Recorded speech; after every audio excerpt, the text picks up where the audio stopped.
काशी से आए हैं, श्री गुरु कृपालु महाराज की कृपा पात्र आपके सत्संग से जुड़े बहुत भावुक हृदय है और आपके दर्शन किए।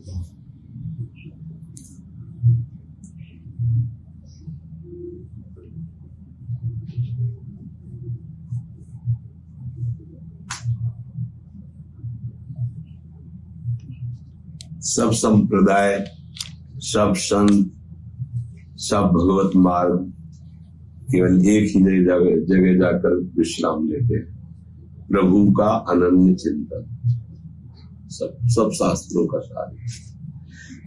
जितने भी संप्रदाय हैं, जितने भी गुरुजन महापुरुष जन है, सबका एक ही उद्देश्य है, जीव संसार का चिंतन छोड़ करके आराध्य देव के चिंतन में तन्मय हो जाए, बस।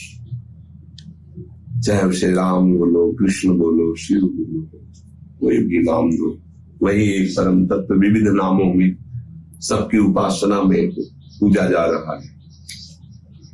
हमारा चिंतन सुधरना चाहिए संतों के संग से।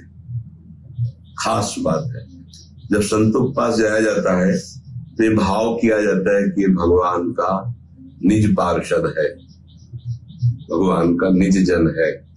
तो हमें विचार करना चाहिए, निज जन क्यों हुए और कैसे हुए। किसी को हम प्रणाम करते हैं जाके, किसी के हम दर्शन करने, वो ऐसे क्यों हुए? थे तो भगवान के ही, और सबके हृदय में भगवान है और सब भगवान के अंश है। उनमें प्रधानता क्या हुई? आपके हृदय में भी जैसे यहाँ भगवान है, वैसे आपके हृदय में, जैसे ये जीव भगवान का अंश है, वैसे आप भी भगवान के अंश है। फिर हम उनको प्रणाम करते हैं जाके, उनको नमस्कार करते हैं, उनकी आज्ञा में रहना चाहते हैं। ऐसा क्यों? क्या है उनमें खास बात? तो निकलती है कि उनके चिंतन में निरंतर प्रभु रहते हैं। हमारे हृदय में प्रभु रहते हुए मैं विकार को प्राप्त हो रहा हूं, प्रभु का अंश होते हुए भी मैं दुख में, क्लेश में अशांत हो रहा हूं। लेकिन ये प्रभु का अंश है और प्रभु इनके भी हृदय में है। पर इनमें जो खास बात है वो तहां वेद अस कारण राखा, भजन प्रभाव संत श्रुति भाखा। भजन निरंतर, श्री पातंजलि जी कह रहे हैं, बहुत काल तक गुरु जी के द्वारा दिया हुआ नाम या मंत्र सत्कार पूर्वक बहुत काल तक जपा जाए तो दृढ़ भूमि में दृढ़ हो जाता है। दीर्घ काल निरंतर सत्कार सेवितो दृढ़ भूमि, दीर्घ काल तक निरंतर अभ्यास करें और आदर पूर्वक। हमारे गुरु जी ने जो हमें मंत्र और नाम दिया, इससे बढ़ के त्रिभुवन में कुछ नहीं, इससे बड़ा कोई आदर नहीं होता। यही आदर होता है नाम का और गुरु प्रदत्त मंत्र का, कि जो गुरुदेव ने हमें मंत्र दिया, जो गुरुदेव ने नाम दिया, इससे बढ़कर कुछ नहीं। ये मानना जो कुछ है सब इन्हीं का वैभव है, यही है। लेकिन हमारे लिए सिर्फ हमारे लिए, वो हम दूसरों को काटेंगे नहीं इस बात से, उनका खंडन नहीं करेंगे। जैसे कोई बोल रहा है भाई अमुक नाम भगवान का, तो वो उसके गुरु के द्वारा दिया हुआ है। मेरे गुरु जी ने जो मुझको दिया है, उससे बढ़कर त्रिभुवन में मेरे लिए कुछ नहीं है। यह है आदर देना उस नाम का।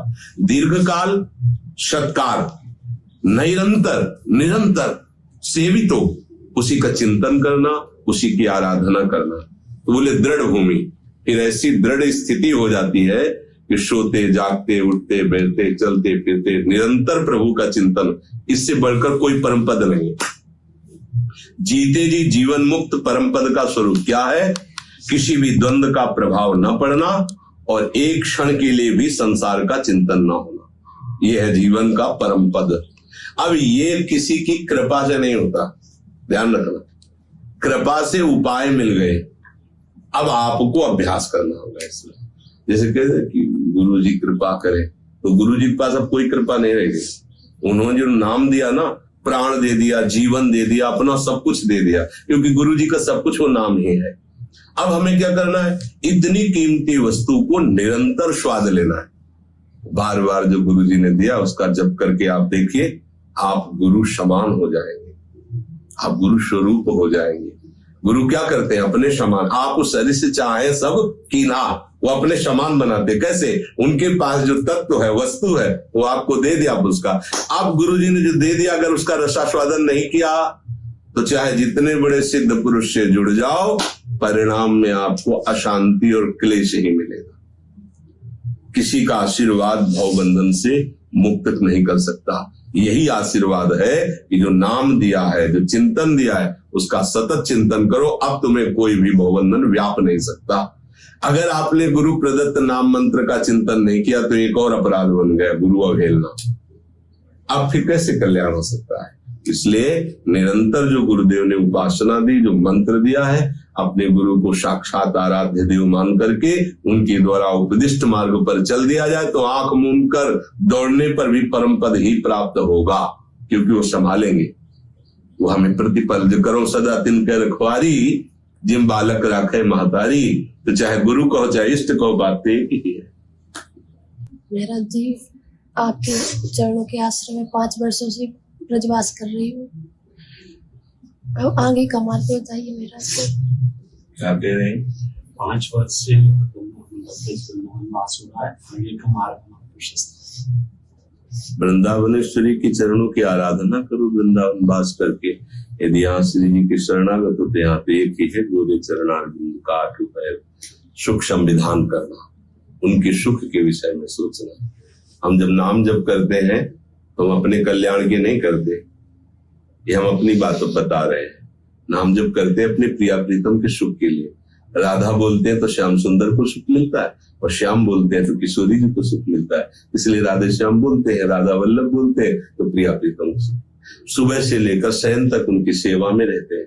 प्रगट अष्टयाम सेवा और मानसिक सेवा, उनकी सिवा हमारा कोई है नहीं। इससे बड़ा कोई हमारा मार्ग है नहीं। हमें इतने चाहिए, हमारी लाडली जो मुस्कुराती रहे, हमारी लाडली जो प्रसन्न रहे, हमारी लाडली जो सुखी रहे, यही हमारी भावना है। सखियों की भावना तत्सुख की है, प्रिया प्रीतम को सुख पहुंचना।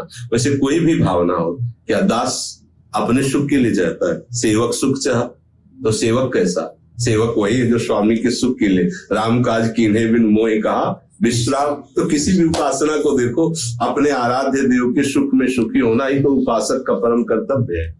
तो खुला मार्ग, इसमें आगे कुछ जानना नहीं है। श्री जी को विराजमान करके उनकी सेवा में और नाम मंत्र का, वाणी का गायन चिंतन करते रहो, खुद अपने आप नजदीक पहुंचती जाओगे। उपासना का मतलब हर समय आराध्य देव के समीप रहना, नाम जपते हुए, उनकी लीला गाते हुए, उनकी सेवा करते हुए, उनके जनों की वाणी सुनते हुए, हर समय हमारा मन हमारे आराध्य देव के समीप रहे। इसे ही उपासना कहते हैं। उपासन नजदीक समीप की वास करना।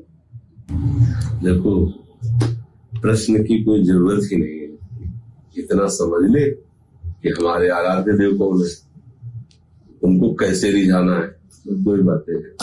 अपना प्रियतम कौन है, तो श्यामा श्याम कैसे रिझाना है। तो सेवक शरण सदा रहे, अनंत नहीं विश्राम, कह वाणी हरिवंश की, कह हरिवंश नाम। या तो उनका लीला गायन कर रहे हैं, या उनका नाम जप कर रहे हैं, उनकी सेवा कर रहे हैं, उनके सिवा हमारा कोई है नहीं। इसी से प्रभु रिझ जाते हैं। सहज सरल बात है। प्रभु को अपना स्वामी मान करके जो भी आप क्रियाएं चेष्टाएं करते हो, उनको समर्पित करते रहो। बीच बीच में नाम जप करते रहो, बढ़िया भक्ति हो रही। भक्ति विश्राम स्थल है, टेंशन थोड़ी है, परेशानी थोड़ी। भक्ति तो आनंद का विषय है।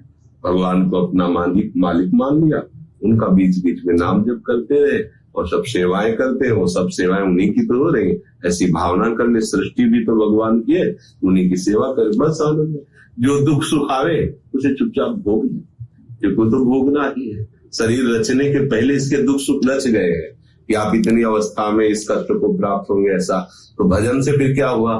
भजन आपको सहने की सामर्थ्य देगा, और भजन से प्रभु मिलेंगे। दुख सुख को सह गए शांत भाव से, और प्रभु की तरफ आगे बढ़ते चले गए। ऐसे सुख में पहुंचे जहां दुख का नामो निशान नहीं है। जन्म मरण का सब चक्र मिट गया और भगवान के चरणों के समीप पहुंच गए। जहां से भटके थे वहीं पहुंच गए, खत्म खेल हो गए। खूब नाम जप करो, जितना अधिक से अधिक नाम जपोगे ना, उतने आनंद का अनुभव होगा।